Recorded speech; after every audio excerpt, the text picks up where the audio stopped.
The NFL is a world of strongmen. Did you ever wonder why so many offensive linemen immediately drop like 100 pounds the second they retire from football? It's not healthy to be that size, but it is vitally important to survive in the trenches having that much mass when you're going up against some of the strongest men on the planet. With modern advances in strength and conditioning, NFL players have likely never been stronger. But who are the strongest of all time? Like the speed video I did, we're going to assume some adjusting for era. Pounds and kilos are the same in 1974 or 2024, but if a guy was breaking records back in the day, the chances are he would be a hoss in modern day if we hooked him up with some weight room and equipment and nutrition and all the current capabilities. That being said, I am restricting this to relatively modern times, because once you go back to a certain point, players simply weren't big enough to really maximize that strength. There's a reason you don't see too many 230-pound world's strongest man competitors. Moving that much weight requires that much weight to start with. So let's start with a couple of guys who aren't making the cut. Thomas Evans, actual world's strongest man competitor. But the reason he's doing that is because he didn't quite make the cut, literally, in the NFL. He was let go in the last round of cuts in 2017 before setting his sights on strongman competitions. Defensive tackle Stephen Paya holds the combine record with 49 reps of 225 pounds on the bench press. Actually, a guy called Justin Ernest did 51 reps back in 1999, but for some reason the NFL chooses to act like this never actually happened because he went undrafted. Either way, Paya's bench press record seems more to do with his very short arms than a true unstoppable level of strength, and it certainly never really reflected itself on the field. The last guy is Haloti Ngata, absolutely a monster on the NFL field, an incredibly strong guy. There's a video of him doing Turkish get-ups with 150-pound dumbbells. There are people that don't weigh 150 pounds, and he's doing that. Ridiculous strength. Anyway, let's kick off the list. Number 10. Tragically often associated now with the NFL's concussion woes, center Mike Webster wasn't just one of the greatest centers in the game's history, but he won the NFL's strongest man competition in 1980. Webster knew he had athletic limitations, so he also knew the way to maintain his position in the game was to be in better condition and have better strength than his opponents. He was one of the first guys to maintain a real strength gym in his house. At a listed 243 pounds, James Harrison is one of the smallest players on this list, and there's certainly a degree of show to his crazy workout videos that are all over the internet. That being said, it's impossible to argue with the sheer strength required for some of them. In one video, Harrison pushes 1,960 pounds on a blocking sled, and I'm not going to argue with that. A gargantuan nose tackle, at number 8, Vita Vea, is 6'4" and pushing 350 pounds. I have no idea what his weightlifting numbers are, but his case is built on what he does on the football field. There are plays where Vea makes 320-pound offensive linemen look like they weigh 150 pounds less than that.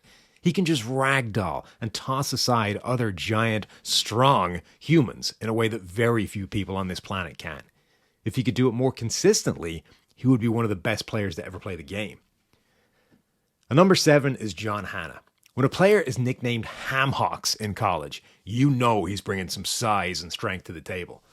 One of the greatest offensive linemen in NFL history, John Hannah was also the heaviest player ever recorded at Alabama when he was there. In addition to being an insanely good football player, he was also an undefeated freshman wrestler and won SEC titles in shot put and discus, and he set the SEC shot put record indoors. This guy excelled at every feat of strength he ever put his mind to. At number 6, we have Isaac Sapaga. Polynesians are just built different. Whether it's football or rugby, Islanders produce some of the strongest athletes on the planet. And former defensive tackle Sapaga is one of the strongest. He did 42 reps at the bench at the combine and only stopped because he thought that was the record. According to Bruce Feldman of Freaks List fame, Sapaga also possessed one of the strongest arms in football history. And Feldman had plenty of receipts when he wrote that article. When in college, Sapaga was also benching 500 pounds and squatting over 700, while tossing linemen around like sacks of potatoes on the field. Number 5 is Reggie White, arguably the greatest defensive player to ever play the game. His strength is obvious from any highlight reel you find. He tosses other NFL players around like it's nothing. On one play, he uses 6'3", 210-pound Chris Carter to get a sack on Warren Moon by basically tossing him into the quarterback like a bowling ball taking down Skittles. White was already a monster before he even took up serious weightlifting, benching over 400 pounds before he'd even really started seriously working on his weight room strength. At number 4, we have Andrew Billings. Billings may not be one of the greatest defensive players to ever live, but he's certainly one of the strongest. In high school, Billings broke the Texas state record held by Mark Henry, a guy called the strongest man that ever lived, by lifting over 2,000 pounds combined in the squat, bench, and deadlift. The pair were two of only 3 high schoolers to lift over 2,000 pounds. Billings did this at 18 years of age. At Baylor, the coaching staff placed restrictions on how heavy he was even allowed to lift, so who knows where that strength could have gone without those restrictions. Number 3, because apparently all of the strongest players ever were Pittsburgh Steelers, John Cobb is the next guy on the list. Cobb reportedly squatted over 700 pounds, despite being listed at just over 260. He competed in the earliest World's Strongest Man contests, which were more of just a collection of athletes from a variety of sports than a dedicated sport in its own right.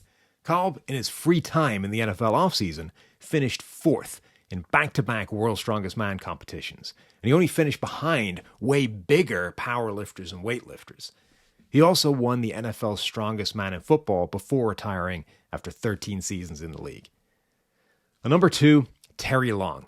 He was a small kid that decided to do something about that with weights, ultimately getting himself up to 275 pounds at just 5'11" in height.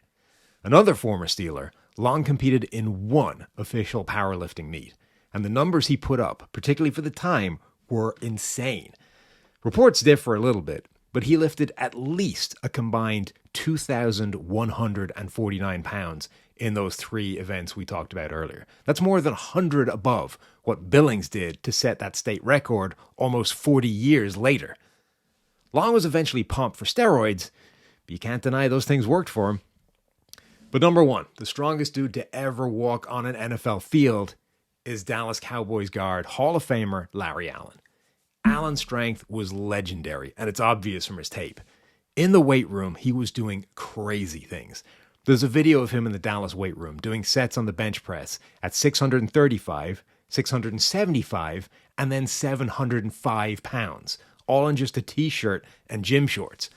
Okay, so the spotters got a piece of it the whole time on the last 2 sets, but when Allen retired from the NFL, the world record for the bench was 715 pounds.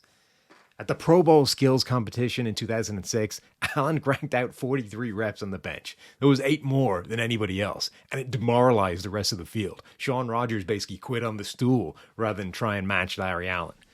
Allen wasn't just one of the best players of all time, but the strongest to ever do it.